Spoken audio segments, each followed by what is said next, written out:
longer. Again, if you don't need a drink break, where's the waitress? I don't know. Let me get to this guy here. Alright, it started getting really difficult with everything. The bikes became scarce. You know, there's a generational thing happens with vehicles. You may have noticed, no matter what age you are, what you relate to is approximately 20 years before your age. And as time marches on, like, I was into 1960s Triumphs, because when I was maybe 12 or something, there's a relationship with that. You know what I mean? That grows up, and when you grow up and you finish college or get out and get a job or something, when you're old enough to afford one or afford some kind of motorcycle, that's what you relate to. So as time marches on, the people's age marches on with the ages of the motorcycles. So first it's all pre-unit bikes. They ran out, everybody bought them, did what they were doing, fixed them up, and then it went marching right through the 60s. You used to be able to go out and buy 64, 65 Triumphs, disappeared. Then there was tons of like 69, 70, 71s. I mean, it seemed like they sold more bikes than ever at that period.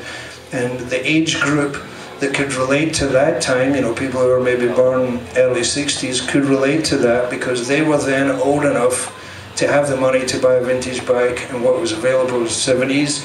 And then you go right through the 70s till all the factories closed. BSA closed in 72. Triumph pretty much fell apart by 1980. Norton was out the door by 76, 77. So with the demise of the industry and time marching forward, the bikes get bought up, fixed up, whoever's going to be into it, until you reach a point where it's a dwindling return. There's less and less motorcycles that you can get and turn into a bike. I mean, believe it or not, in the 90s, people took Triumphs and restored them, and were happy to ride around on Triumphs that had the right paint job and the right carburetors, and they put the clocks on it and the horn and did you get everything on it because you could get the parts and you could ride a real Triumph. So in lieu of that happening and everything disappearing, what tends to happen is people look elsewhere. You can get parts bikes, you can get engines, you can get this and that and the next thing, and that's what led to the whole resurgence of bobbers. So everybody realized, well, I can't get a bike and restore it now, but I can make it into this, so and I can have that. When did you start calling the shop 6th Street Specials, specifically? Specifically, when we moved to 6th Street. Well, it was Nick Norton's. I think the mic was off at that time. It was Nick Norton's for the first year, I guess, you know, and then it wasn't. Then it was 6th Street Specials. I just wanted the specials because of what you were just saying about starting. We weren't very good at making up names. We really weren't. And 6th Street Specials, when you have that as your email address, it sucks. Because we also shortened street to ST. So when I'm talking to somebody for bike insurance, or when I'm talking to somebody over here, spelling 6th Street Specials with street only being ST sucks. I've got to get a new email address. Quick question though. Yes. In that period, out of the hundreds of bikes that were sold, yeah, are there any one or two or three that really stick out as something you wish you could get back? Many of them. Well, give me your top two. Top two, I had a Velocette Venom Clubman. Pretty sweet motorcycle. When we got it, this is a good story. It was advertised in the paper, special interest vehicles, and we saw it in there, and we called up the guy, and the guy said, "Oh, there's a fella coming from Ghost Motorcycles, he's going to be buying it." And I was like, "Oh fuck, Sal's got it." If anybody knows anything about Ghost Motorcycles, Sal was quite a guy, alright? So, long story short, next day I get the phone call, "Come and get that fucking bike right now, right now." And I was like, "Okay. How much do you want?" $700 right now. Okay, so jumped in a pickup truck right to the end of Long Island. The guy's there, he pulls this tarp back, and there's an Alsatian dog running on one of those chain lines, and it's running back and barking the fuck out of the place. And I was like, well, what gives, you know? Pulls the tarp back, there's a whole Velocette Venom Clubman sitting there. Just amazing bike. The gas tank was missing in the front, wheel was missing. $700. It's like, okay, I'll take it. What happened?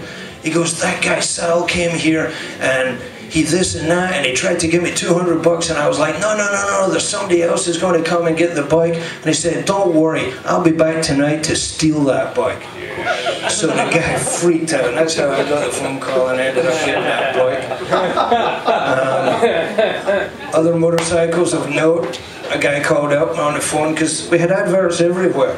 Phone call comes from Pennsylvania. Yeah, I've got this bike, it's a BSA Gold Star. One of these, not this one, but another one. We were like, ears pricked up. Really? He's like, yeah. You want it? I need to get rid of it. And we're like, well, how much? $325. $325? Yeah, $325. In the truck. Straight out to Pennsylvania. We get to this farm. Now, this is before GPS, cell phones and all that. You really had to find your way. It was very difficult. Up these little country roads in Pennsylvania, dirt roads. Get to this farm in the middle of nowhere. The guy's out there. He's got a barn. The barn door's open. And before going out there, I had spoken to Manfred, the guy in Williamsburg, and said, what's up with the Gold Stars, what's good, what's not. He told me the right numbers to look for, and everything else is shit. It's got to be a DVD, everything else is shit. I'm like, okay, it's got to be a DVD. So I run out there, we're standing there looking at this bike, had the right frame number on it, it was like, basically a dirt bike, it had knobby tires on it and stuff, and they had an actual plastic bag that was the oil tank, okay? And it had this huge rear cylinder and a cylinder head on it, and it really didn't look right, and I'm looking at the engine numbers, and the engine number was B33, and I'm like, it's not the right number. Now, you can all think I'm making this shit up, it's true, right? So we're very disappointed. I'm thinking we shouldn't spend the $300. It's not a real Goldie, and the barn door was propped open by a motor, and it was sitting there, cow shit, dirt, everything on it. Walked over, cleaned it off, DBD 34. Go figure. Matching numbers to the frame, $325. This guy had these huge model airplanes hanging up that you make with tissue paper and dope and stuff, and they fly with motors. He wanted a new motor, and it